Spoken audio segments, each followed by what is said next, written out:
दोस्तों, अभिवादन स्वीकार करें रामचंद्र मौर्य का। हमारे चैनल में आपका स्वागत है। दोस्तों, आज हम चर्चा करेंगे हमारे देश में कितना खुशहाली है, हम कितना खुशहाल हैं और हमारे देश की जनसंख्या, हमारे देश के लोग दुनिया के देशों से खुशहाल हैं ज़्यादा या कम। दरअसल WHI का नाम आपने सुना होगा। WHI का मतलब होता है world happiness index. World happiness index का एक आंकड़ा आया हुआ है जिसमें दुनिया के देशों में खुशहाली का पैमाना दिखाया गया है कि कौन देश किस स्थान पर है खुशहाली के मामले में। साथियों, कहने में शर्म आ रही है कि हमारा देश दुनिया के देशों से बहुत कम खुशहाल है, या कहें सबसे निचले पायदान पर है। ऐसा हमें कहना पड़ रहा है कि मोदी सरकार जब आई है 2014 में, उसके पहले के जो आंकड़े थे और आज के जो आंकड़े हैं उसमें जमीन आसमान का अंतर है। मोदी सरकार आने के बाद देश में खुशहाली घटी है और घट करके बहुत निचले स्तर पर आ गई है। यहाँ तक कि बांग्लादेश, पाकिस्तान, युगांडा, रवांडा, अफ्रीकी देश, जो छोटे छोटे देश हैं जहाँ पर संसाधनों का अभाव है, वो हमसे ज़्यादा खुशहाल हैं और हम उनसे कम हैं। तो मोदी सरकार आने के पहले 2013 में हमारे देश में खुशहाली का आंकड़ा था, हम 111वें नंबर पर थे। 149 में 111वें नंबर पर थे और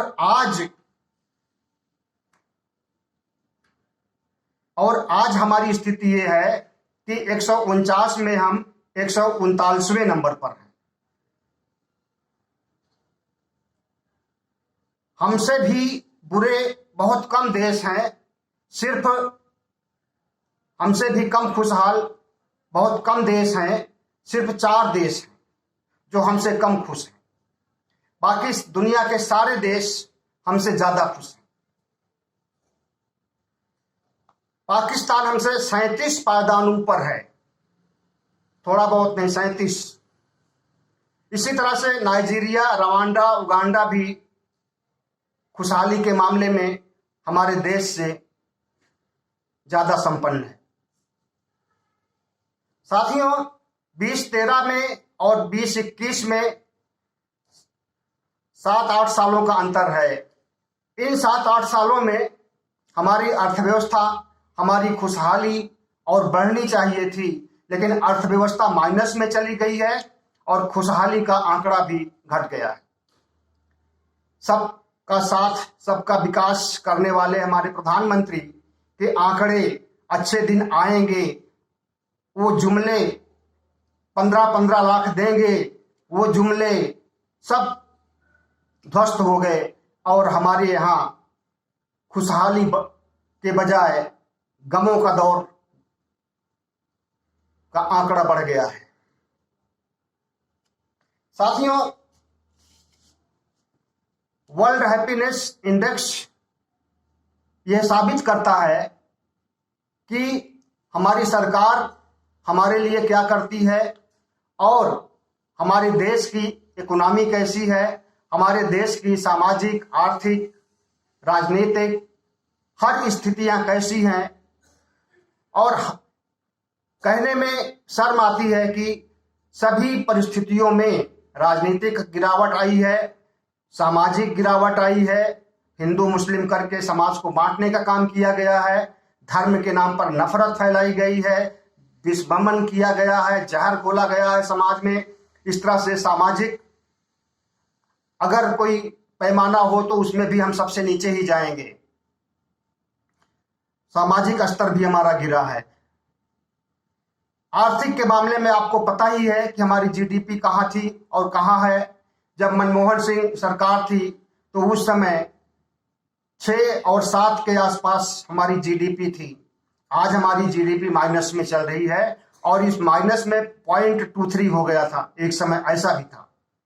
हालांकि माना जाता है कि कोरोना की वजह से ऐसा हुआ था, लेकिन कोरोना के पहले से ही हमारे देश की जीडीपी गिर करके रसातल में चली गई थी। कोरोना तो एक बहाना था। तो साथियों, वर्ल्ड हैप्पीनेस इंडेक्स का पैमाना यह बताता है कि हम कितने खुशहाल हैं, हमारे देश में कितनी खुशहाली है। हमारा देश कृषि प्रधान माना जाता है, औद्योगिक विकास भी हुआ है, लेकिन जितना औद्योगिक विकास हुआ था, औद्योगिक पीएसयू गवर्नमेंट ने बनाए थे, तो नया बनाने की तो बात छोड़िए, जो कांग्रेस सरकार या दूसरी सरकारों ने बनाए थे, आज उसको भी बेचने का काम किया जा रहा है। बेरोजगारी की क्या हालत है, किसी से छिपा नहीं है। लाखों बेरोजगार हर जगह, हर जिले में मिल जाएंगे आपको, और करोड़ों की संख्या में देश में बेरोजगारों की फौज तैयार हो गई है। इसी तरह से हमारे देश में की स्थिति, जो कि अच्छे दिन आने वाले थे, अच्छे दिन तो नहीं आ सके, बुरे दिन आ गए, और उस बुरे दिन में भी दुनिया के देशों में हम सबसे नीचे चले गए हैप्पीनेस के मामले में। इसी तरह से एक और पैमाना होता है देश की समृद्धि या देश की स्थिति या देश की परिस्थिति को समझने के लिए, वो है GHI, ग्लोबल हंगर इंडेक्स, वैश्विक भूखमरी सूचकांक, कि भूखमरी के मामले में हम किस स्थान पर हैं और दुनिया के देश किस स्थान पर हैं। कुल 107 देशों का सर्वे हुआ है, जिसमें हम 97 पर हैं। हमसे ऊपर सिर्फ 13 देश हैं, हमसे नीचे सिर्फ 13 देश हैं, बाकी सब ऊपर। अफगानिस्तान, पाकिस्तान, बांग्लादेश, ये भी ग्लोबल हंगर इंडेक्स में हमसे ऊपर है। हालांकि संयुक्त राष्ट्र संघ की एक एजेंसी ये आंकड़े जारी करती है और वह हर देशों में सर्वे करती है उसके आधार पर, लेकिन इससे यह साबित होता है कि किस देश की कैसी स्थिति है भूखमरी के मामले में, भूख से हो रही मौतों के मामले में, भूखमरी से बेहाल हुए बच्चों, बूढ़ों, जवानों, महिलाओं के बारे में आंकड़ों का पता चलता है हमें। संयुक्त राष्ट्र संघ का मानना है कि हम भूखमरी पर 2030 तक नियंत्रण पा लें, लेकिन भारत जैसे भूखमरी वाले देश और भी जितने देश हैं भूखमरी से ग्रस्त, वहां पर कौन सा चमत्कार संयुक्त राष्ट्र संघ कौन सा चमत्कार करेगा कि यहां पर भूखमरी के आंकड़े बढ़ जाएंगे, भूखमरी के आंकड़े घट जाएंगे। हम तो समझते हैं कि कोई ऐसा चमत्कार या कोई ऐसा मंत्र या कोई ऐसी तकनीक नहीं है जिससे कि 2030 तक हम भूखमरी के से उबर सकें। लेकिन इन भूखमरी के आंकड़ों से, हैप्पीनेस, खुशहाली के आंकड़ों से कुछ न हो, लेकिन हमें इतना तो जरूर पता चल जाता है कि दुनिया में हमारी कैसी स्थिति है और ये स्थितियां क्यों पैदा हुई, कैसे पैदा हुई, इसकी क्या वजह है। प्रधानमंत्री हमारे हैं जो कहते हैं कि हम 5 ट्रिलियन तक इकोनॉमी को ले जाएंगे। अब उन्होंने ये नहीं स्पष्ट किया कि 5 ट्रिलियन ऊपर ले जाएंगे या 5 ट्रिलियन नीचे ले जाएंगे। कह तो रहे हैं ऊपर ले जाने के लिए, लेकिन वो 5 ट्रिलियन नीचे जा रही है, माइनस में है इकोनॉमी हमारी। जब हमारी इकोनॉमी माइनस में है और हमारे यहाँ भूखमरी दुनिया के देशों से अधिक है, अफ्रीकी देशों से अधिक है, बांग्लादेश पाकिस्तान से अधिक है। तो कैसे ये कौन सा जादू, कौन सा चमत्कार काम करेगा कि हम 2030 तक भूखमरी से निजात पा सकेंगे? हमारी समझ में नहीं आता है। जीडीपी माइनस में है और इसको ऊपर उठाने के लिए भारत सरकार के पास कोई ऐसा मूल मंत्र नहीं है, कोई ऐसा फार्मूला नहीं है, कोई ऐसा प्रयास नहीं है जिससे कि उम्मीद की जा सके कि हमारी इकोनॉमी में सुधार आएगा। कोशिशें हो रही हैं, लेकिन जहां पर गांव में एक कहावत कही जाती है, आमदनी अठन्नी खर्चा रुपया, तो मोदी सरकार की अर्थव्यवस्था के मामले में ये गांव की कहावत चरितार्थ होती है। आमदनी तो कुछ नहीं है और खर्च से दुनिया भर के बढ़ा लिए हैं। आखिर नया संसद भवन अभी बनाने की क्या जरूरत थी? सेंट्रल विस्टा प्रोग्राम में कितने 100 करोड़ रुपए खर्च हो रहे हैं, ये सबको पता है। 20,000 करोड़ रुपए तो पीएमओ आवास के लिए खर्च किए जा रहे हैं। प्रधानमंत्री का घर रेसकोर्स रोड पर था पहले से। किसी भी सरकार ने अपने घर के लिए इतने पैसे खर्च करने के लिए, और वो भी कई एकड़ में बहुत सारे बंगलों को तोड़ करके जोड़ा गया है प्रधानमंत्री आवास में, और एक बड़ा इंफ्रास्ट्रक्चर खड़ा किया गया। वहां हेलीपैड है, वहां पर बहुत सारी सुविधाएं हैं। तो अब जब इतना पहले से आपने कर लिया है तो दूसरा प्रधानमंत्री आवास बनाने की क्या जरूरत है? और वो जब हमारी इकोनॉमी माइनस में चल रही है। 20,000 करोड़ रुपए जो प्रधानमंत्री आवास पर खर्च किए जा रहे हैं, अगर यही पैसा बेरोजगारों पर खर्च कर दिया जाता, उन्हें लोन दिया जाता, उनके लिए इंफ्रास्ट्रक्चर पैदा किया जाता, जो कारखाने बंद पड़े हैं उन्हें चलाया जाता, उसमें उनको रोजगार मिलता, तो शायद ज्यादा अच्छा होता। लेकिन हमारी प्रधानमंत्री की बुद्धि अपने को अर्थशास्त्रियों से भी ऊपर समझते हैं, सबसे ऊपर अपने को समझते हैं, और सबसे नीचे हमारी अर्थव्यवस्था जा रही है, सबसे नीचे हमारी भूखमरी, सबसे ऊपर हमारी भूखमरी की स्थिति जा रही है। दुनिया के देशों में हम किस स्थान पर हैं वो मैंने शुरू में ही बता दिया, हैप्पीनेस के मामले में और भूखमरी के मामले में। आदिवासी क्षेत्रों में देखिए तो आए दिन भूख से मौतें होती रहती। हालांकि गोदी मीडिया ये खबर को नहीं लाता है, और इन खबरों को क्या, किसानों की आत्महत्या को भी प्रतिबंधित कर दिया गया है। कांग्रेस के समय में हर रोज कोई ना कोई खबर आती थी कि फला किसान ने आत्महत्या कर लिया, उसके ऊपर इतना लोन था। लेकिन इन 7 सालों में कभी आपने सुना कि कोई किसान आत्महत्या किया? इन खबरों को प्रतिबंधित किया गया है, सेंसर किया गया है कि आप नहीं दिखा सकते। और बल्कि सरकार के पक्ष में, सरकार के फेवर में जो खबरें हैं, वो चाहे झूठी खबरें ही हो, उनको गढ़ करके दिखाइए। तो आदिवासी क्षेत्रों में आए दिन भूख से मौतें होती रहती हैं।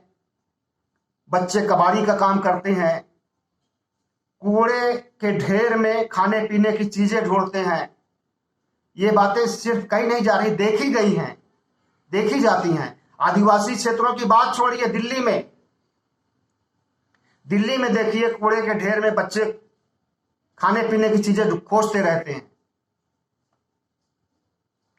भीख मांगते हुए बच्चे स्टेशन पर, सड़क पर, मेन रोड पर जहां ट्रैफिक होती है, लाल बत्ती पर आते हैं, कलाबाजियां दिखाते हैं, या कुछ बेचने के लिए गुब्बारा है, पेन है, या कोई भी सामान बेचने के बहाने आपसे भीख मांगते हैं। ऐसे बच्चों को पर कभी किसी को तरस आ जाता है तो दे देता है रुपए, 2 रुपए, 10 रुपए, और अक्सर तो ऐसे ही भगा देते हैं, उनको दुत्कार करके भगा देते हैं। हमारे देश की जनसंख्या लगभग 130 करोड़ तो पहले थी, अब 135-140 करोड़ हो रही होगी। इसमें लगभग 80 करोड़ जनसंख्या भुखमरी के कगार पर है। इस बात को सरकार खुद मानती है और उनको 5 किलो राशन दे रही है महीने भर के लिए। वो चाहे परिवार में 1 सदस्य हो या 2 सदस्य हो या 10 सदस्य हो। जिस परिवार में 10 सदस्य होंगे उस परिवार के लिए 5 किलो राशन क्या होगा महीने भर के लिए? ऊंट के मुंह में जीरा। तो क्या इससे जो है भुखमरी थम पाएगी? नहीं थम पाएगी। दूसरे,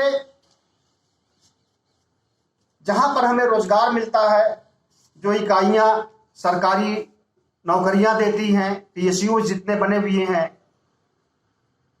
नेहरू काल से लेकर के अटल बिहारी के समय तक, वाजपेयी तक के समय तक पीएसयू बनते रहे। हालांकि तभी से बिकने शुरू हो गए थे। ऐसी बात नहीं है कि मनमोहन काल में पीएसयू नहीं बिके हों, लेकिन नाम मात्र के। और तो नाम मात्र के बच भी नहीं रहे हैं। सारे पीएसयू बिक गए और कौन सा बचा हुआ है शायद आप बता नहीं पाएंगे, हम नहीं, या कोई नहीं बता पाएगा। आए दिन घोषणा होती रहती है कि ये भी गया, ये भी बिक गया, ये भी बिक गया। तो जिस देश में निर्माण के बजाय पतन के रास्ते पर जो देश चल रहा हो, उस देश में यह कल्पना करना कि वहां पर हैप्पीनेस, खुशहाली रहेगी और वहां भूखमरी नहीं होगी, तो एक बेईमानी होगी। भारत सरकार को चाहिए कि सबसे पहले तो वो अपनी सोच में बदलाव करे। जो कहती है वो करे। अगर वो कहती है कि सबका साथ सबका विकास, तो सबका साथ सबका विकास ईमानदारी से करे। वो तो कहती है सबका साथ सबका विकास, लेकिन किसका विकास किया जा रहा है? कौन अरबों करोड़ों का मालिक था और अब उसका 3 गुना 4 गुना हो गया है? कौन ऐसे हैं लोग जिनकी करोड़ों रुपए की या हजारों करोड़ रुपए की के लोन को माफ कर दिया गया है? चुनिंदा लोग हैं और वो सब प्रधानमंत्री के नजदीकी हैं, उद्योगपति हैं, बड़े उद्योगपति। उनमें से कुछ उद्योगपति तो वैसे हैं जो प्रधानमंत्री को बतौर मॉडल भी इस्तेमाल कर लेते हैं, मॉडलिंग करते हैं उनके लिए। जियो फोन का मालिक रिलायंस, आप जानते ही होंगे कि इसकी मॉडलिंग किसने किया, सुपर मॉडल कौन है। जिस देश में गरीबों को महत्व न दिया जाए, नीचे पायदान पर ध्यान न दिया जाए और ऊंचाइयों की तरफ या चंद उद्योगपतियों को खुश करने के लिए पूरी ताकत लगाई जाए, उनके लिए, उनके विकास के लिए उचित माहौल तैयार किया जाए और उनके ऋण को, उनके लोन को माफ कर दिया जाए, उस देश में भूखमरी की स्थिति नहीं होगी तो क्या, कंगाली की स्थिति नहीं होगी तो क्या होगी, गरीबी की स्थिति नहीं होगी तो क्या होगी। और जहां गरीबी होगी, भूखमरी होगी, कंगाली होगी, वहां पर हैप्पीनेस कैसी बात? किस चिड़िया का नाम है हैप्पीनेस? खुशहाली क्या होती है? अंदाजा नहीं लगा सकेंगे आप। दिनों दिन हमारा देश उत्थान की तरफ नहीं, पतन की ओर जा रहा है और ये इसकी परिणति कहां होगी कुछ नहीं कहा जा सकता। हैप्पीनेस में हम कितना नीचे गिर जाएंगे कुछ नहीं पता। 2013 से कितना नीचे गिर गए हैं पता है, लेकिन 2021 से 2025-26 तक हम कितना नीचे और चले जाएंगे नहीं पता है।